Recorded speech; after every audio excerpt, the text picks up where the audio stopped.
Good day mga kapaso. Kahapon po ay meron tayong ginawang dragon fruit smoothie. Ngayong araw naman guys ay meron na tayong bago naman. Itong tinatawag na mulberry. Ayan po, mulberry smoothie. Same po ang ingredients natin. Mulberry, tapos nilagay natin ng kung wala kayong honey, pwede sugar, brown. Tapos ginagay natin sa blender at ito na siya guys, oh. Sarap. Tikman natin. Yummy for healthy living.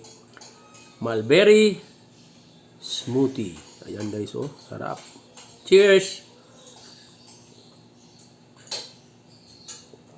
Sarap. Mainit pa naman ngayon. Alright, kapaso. See you next video. Bye-bye.